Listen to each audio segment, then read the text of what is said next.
Hola, buenas. Este es el video del taller número 4 del grupo número 5, el cual está conformado por Renata Montoya, Génesis Cruel, Carlos Tapia, Alex Tapia y mi persona, Piero Murillo. Bien, para este problema nos tocó encontrar la ecuación de la curva elástica de la viga planteada, además de la reacción el extremo A y la deflexión en el punto C. Bien, podemos notar que esta viga se encuentra apoyada por un rodillo y también se encuentra empotrada. Tenemos dos cargas distribuidas a lo largo de la viga. Además sabemos que el tipo de viga es una W250 por 32.7.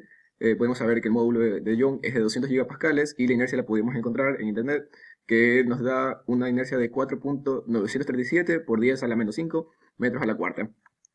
Bien, lo primero que se tiene que realizar es plantear las ecuaciones de equilibrio. Para esto sabemos que tenemos una reacción en A, también tenemos reacciones en B, y también sabremos que tendremos las fuerzas resultantes para cada una de las cargas. Con esto ya sabiendo, podemos comenzar a plantear las ecuaciones de equilibrio con sumatoria de fuerzas en Y, la cual nos da esta relación con AB más BY, y también con la sumatoria de momentos, la cual nos da otra relación que involucra el momento en B y la fuerza BY. Pero bien, como podemos observar, tenemos solamente dos ecuaciones para un sistema de tres variables, por lo cual no podremos determinar los valores de estas variables.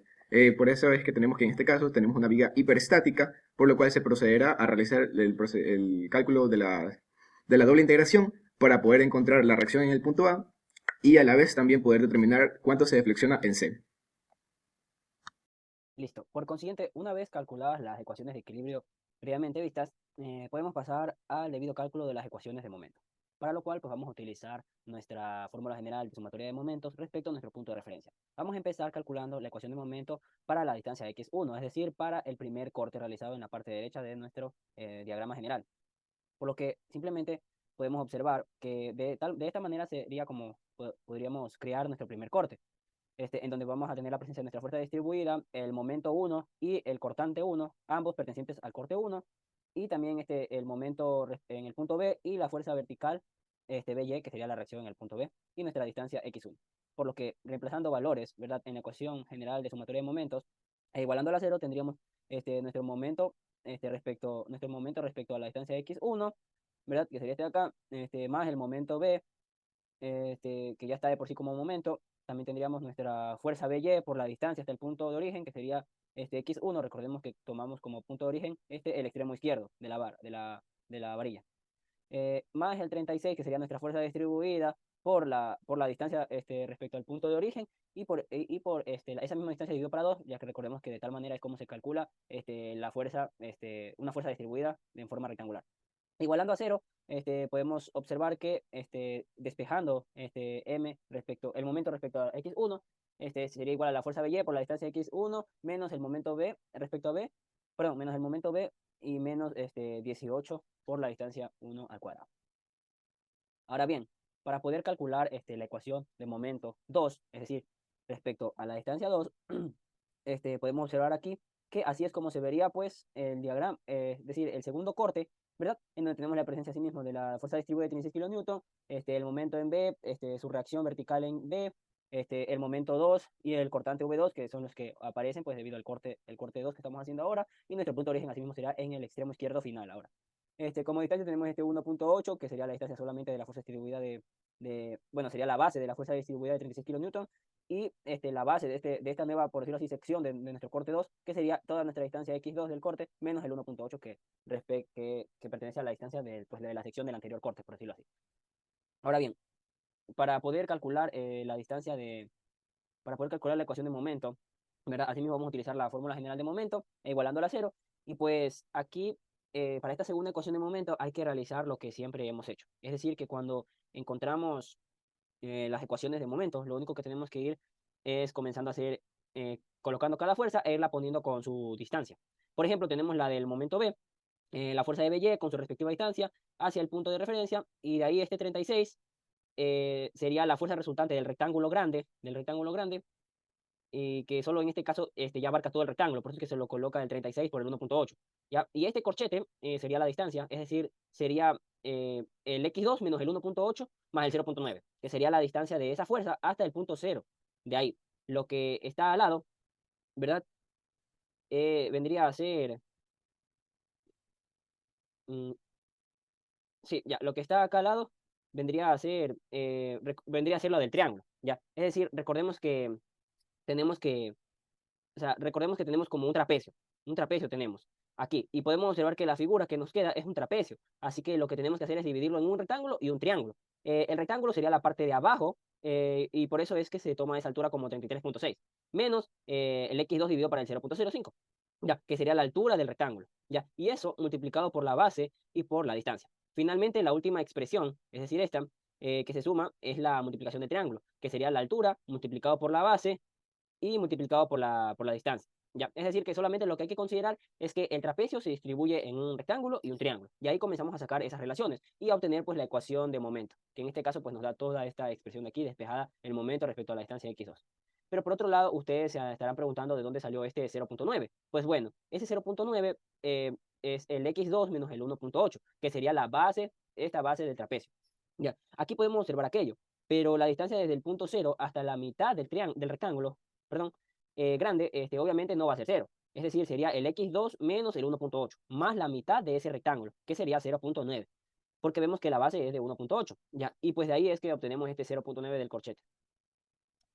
Finalmente, cabe recalcar que pues esa distancia h que hallamos para reemplazarla en esta expresión de aquí y en esta expresión de acá, perdón, en esta expresión de acá, simplemente se utilizó relación de triángulos, a donde tenemos aquí nuestro triángulo grande con altura 36 y base 1,8, y nuestro triángulo pequeño con altura h y base 3,6 menos x2. Aplicando la relación de fracciones, ¿verdad? Del triángulo grande con el triángulo pequeño, podemos despejar de tal manera h, que nos da este valor aquí, 3,6 menos el menos el x2, sobre el 0,05, lo cual lo utilizamos pues acá en la ecuación general de momentos.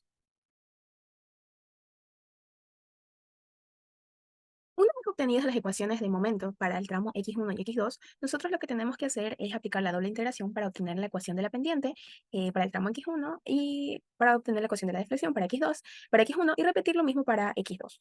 Una vez integradas una y dos veces para obtener las ecuaciones, lo que nosotros vamos a tener es una ecuación con constantes. Constantes resultado de la integración.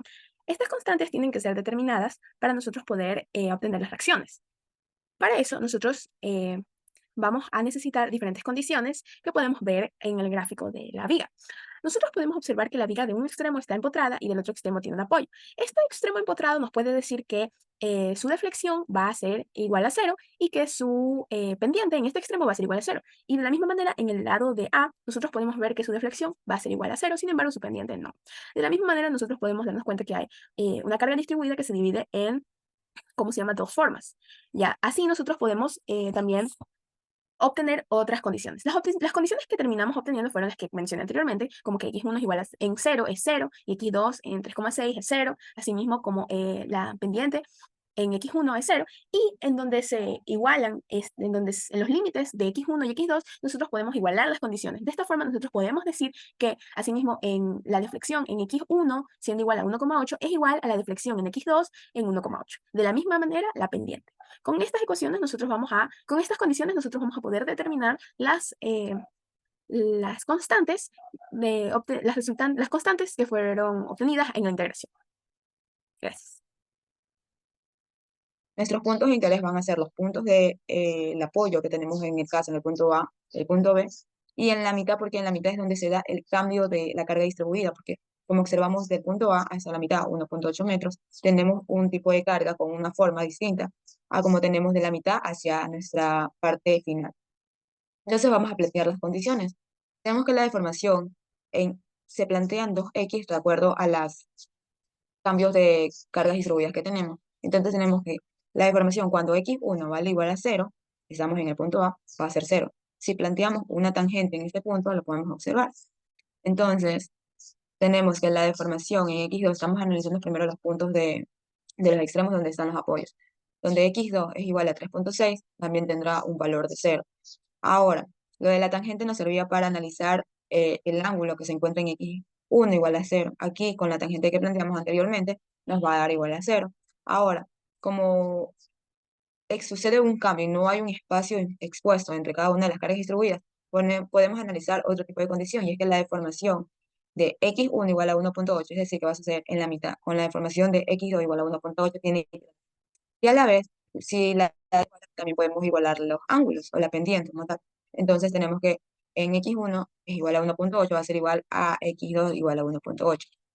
Una vez planteadas estas ecuaciones, nosotros podemos tranquilamente reemplazarlas en las ecuaciones encontradas anteriormente, que es del...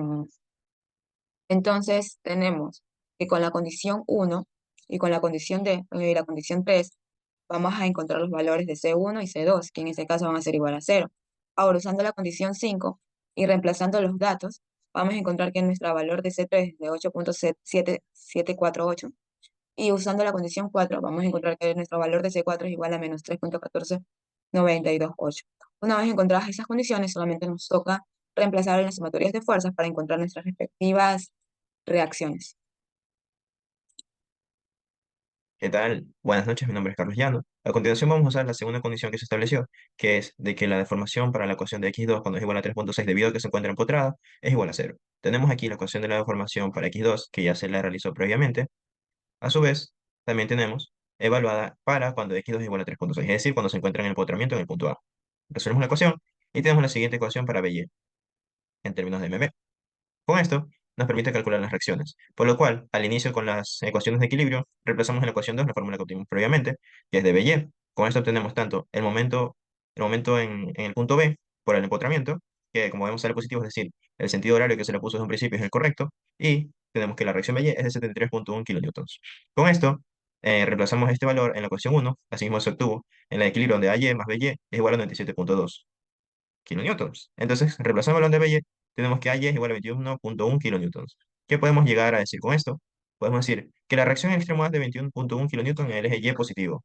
Estas reacciones y momentos son vitales para el equilibrio de la viga, ya que de esta manera se queda estática en un solo punto.